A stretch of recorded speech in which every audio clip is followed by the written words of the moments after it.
Medical ভর্তি পরীক্ষার আর 25 থেকে 26 দিন মতন সময় আছে। সো বুঝতেই পারতেছো যে আমরা আসলে শেষ সময়ে চলে আসছি। এখন শেষ সময়ে এসে তোমরা তোমাদের রিভিশন স্ট্র্যাটেজি কীভাবে সাজাবা বা এই শেষ সময়ে এসে তোমরা কীভাবে আসলে প্রিপারেশনটা আগাবা সেটা নিয়ে আসলে আজকের এই ভিডিওটাতে কথা বলবো। আচ্ছা, ফার্স্ট অফ অল তুমি যে কোচিংয়ে থাকো না কেন, আমি ইন জেনারেল বলতেছি, সব কোচিংয়েই ধরো পেপার ফাইনাল শুরু হয়ে গেছে বা 2-1 দিনের মধ্যে শুরু হবে, ঠিক আছে? মানে ওভারঅল যদি আমি অ্যাজ আ হোল চিন্তা করি, যদি তোমার শুরু না হয় ঠিক আছে, তুমি আমার এই ভিডিওটা দেখে যখন শুরু হবে তখন থেকে তুমি এটা স্টার্ট করলে ঠিক আছে, কোনো সমস্যা নেই। সো বেশিরভাগ কোচিংয়ে কিন্তু পেপার ফাইনালটা প্রায় মোটামুটি শুরু হওয়ার পথে। এখন পেপার ফাইনাল শুরুতে হয়, এরপরে হয় তোমার সাবজেক্ট ফাইনাল, এরপরে হবে তোমার মডেল টেস্ট, এরপর তুমি ফাঁকা কিছুদিন পাবা, ঠিক আছে? সো আমি পার্ট পার্ট করে আসি যে কীভাবে তুমি আসলে আগাবা। তোমাকে আসলে ছোটো ছোটো গোল ধরে আগাইতে হবে, ঠিক আছে? ছোটো ছোটো গোল ধরে বলতে কি, শুরুতে তোমার পেপার ফাইনালে তোমার গোলগুলো পূরণ করতে হবে, ঠিক আছে? তার মানে কি, পেপার ফাইনালে তোমাকে একটা করে পেপার রিভিশন করতে হবে। এখন অনেকের প্রশ্ন হচ্ছে যে ভাইয়া একটা করে পেপার পুরোটাই কি রিভিশন করা সম্ভব একদিনে? আমার কথা হচ্ছে, পেপার ফাইনালে এসে বা এই টাইমে এসে কি তোমাকে সবগুলো চ্যাপ্টার পড়তে হবে? মানে তুমি যদি সব পড়তে যাও তাহলে তো রিভিশন তুমি করতে পারবে না, এটাই তো স্বাভাবিক, তাই না? সো তোমাকে কি করতে হবে, তোমাকে আসলে আইডেন্টিফাই করতে হবে কোন চ্যাপ্টারগুলোতে তোমার সমস্যা আছে, কোন চ্যাপ্টারগুলোতে তুমি উইক, ঠিক আছে? তোমার উইকনেসগুলো আইডেন্টিফাই করতে হবে। উইকনেসগুলো আইডেন্টিফাই করে উইকনেসগুলোর ওপর তুমি বেশি জোর দাও, ওইগুলো পড়ো ভালো করে, আর বাকিটুকু হালকা করে তুমি দেখো, ঠিক আছে? সো পেপার ফাইনালে এসে তুমি হচ্ছে কি করবা, তুমি হচ্ছে সবগুলো চ্যাপ্টার আগে তুমি রিডিং দিয়ে ফেলবা, মানে দাগানো লাইন, যেটা দাগানো লাইনগুলো পড়বা, এবং এই যে তুমি দাগানো লাইনগুলো পড়তেছো এখানে প্রায়োরিটি দিবা কোনটাকে, যেটাতে তুমি একটু উইক, ঠিক আছে?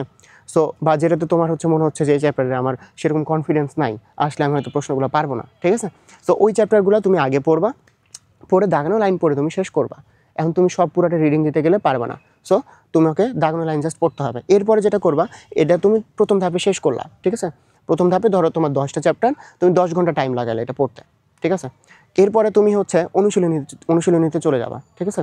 এখন অনুশীলনীতে তোমার হচ্ছে মানে অনুশীলনীর যদি কথা বলি, তোমার অনেকে এই বছর বলবে যে এই বছর হয়তো অনুশীলনী আসবে না, অনুশীলনী বাদ দিয়ে বাকি পোর্শনগুলো থেকে আসবে, অনুশীলনী পড়ো না। আমি তোমাকে বলবো যে অনুশীলনী তোমার যদি নাও আসে তাও এটা তোমার প্র্যাকটিস হচ্ছে, এটা তোমার লাভ হচ্ছে, ঠিক আছে?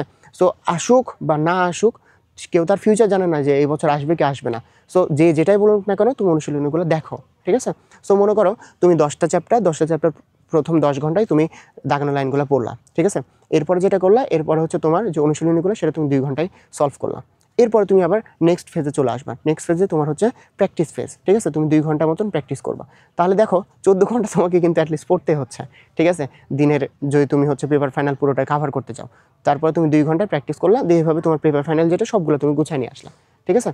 আচ্ছা, এখন পেপার ফাইনালে আমি আরেকটা কথা মানে আগেই বলছি যে যেই চ্যাপ্টারগুলো তুমি উইক সেই চ্যাপ্টারগুলো তোমাকে একটু আগে পড়তে হবে, ঠিক আছে? লাস্টে যে যাতে এরকম না হয় যে তুমি জানা চ্যাপ্টারগুলো পড়ছো যেগুলো উইকনেস থেকেই গেছে, সো আগে উইকনেসগুলো পড়তে হবে, এরপর বাকি চ্যাপ্টারগুলো, বুঝছো?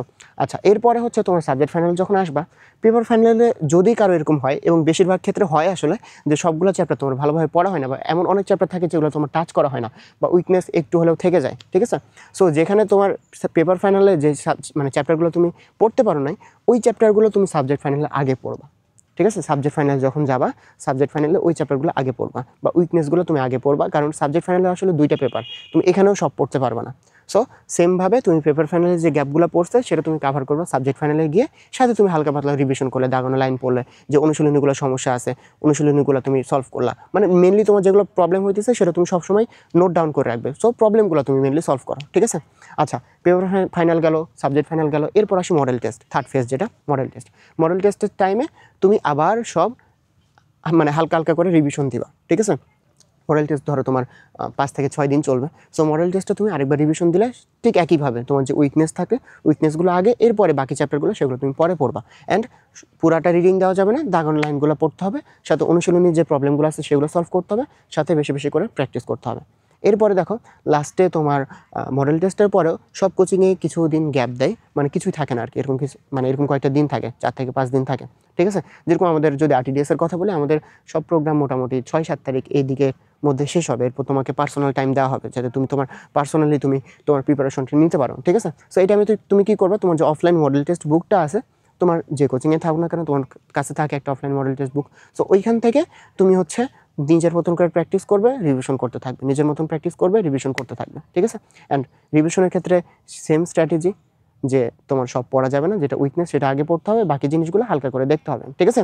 সো অনেকেই বলো যে ভাইয়া রিভিশন দিয়ে শেষ করতে পারতেছে না, তাদের জন্য এটাই উত্তর যে রিভিশন দিয়ে তখনই তুমি শেষ করতে পারবে না যদি তুমি সব পড়তে যাও।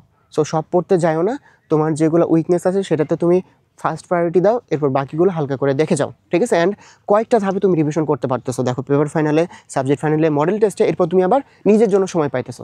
সো তুমি যদি প্রপারলি এই টাইমটাও ইউটিলাইজ করো, তোমার জন্য কিন্তু অনেক ফ্রুটফুল একটা মানে কিছু আসবে, ঠিক আছে। এটা কিন্তু মানে ইজিলি বলা যাইতে পারে যে এই যে 4 ফেজে তুমি যদি পুরোপুরি রিভিশন কমপ্লিট করতে পারো, তাহলে কিন্তু মোটামুটি তোমার ভালো প্রিপারেশন হয়ে যাবে, ঠিক আছে। সো এই টাইমটাকে কেউ হেলাফেলা করো না।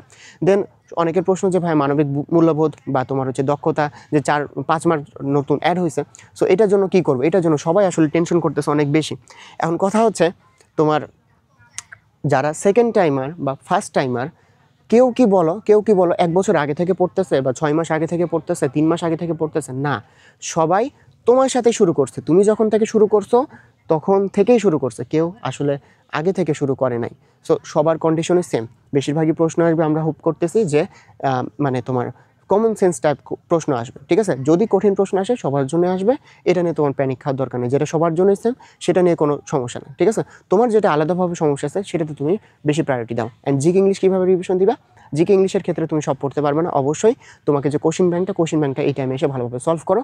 অ্যান্ড কোশ্চেন ব্যাংক সলভ করতে যে তুমি যে দেখতেছো যে টপিকের মানে বেসিকটা তুমি ভুলে গেছো, ওই টপিকটা তুমি দেখো, ঠিক আছে। তার মানে কি, কোশ্চেন ব্যাংক সলভ প্লাস যে টপিক তুমি ভুলে গেছো সেটা, কোশ্চেন ব্যাংক সলভ, যে টপিক তোমার সমস্যা লাগতেছে সেটা পড়ো, ঠিক আছে। সো এভাবে আমি অ্যাজ আ হোল সম্পূর্ণ তোমার প্রিপারেশন ফেজ বা হচ্ছে মানে এই এখন থেকে প্রিপারেশন ফেজ বা রিভিশন ফেজ কেমন হওয়া উচিত এটা নিয়ে কথা বললাম। এরপরে যদি কারো কোনো জিজ্ঞাসা থাকে তাহলে কমেন্ট বক্সে বলো, আমি হচ্ছে সেটা নিয়ে ভিডিও করব। সো সবাই তাহলে ভালো মতন পড়াশোনা করো। আল্লাহ হাফেজ।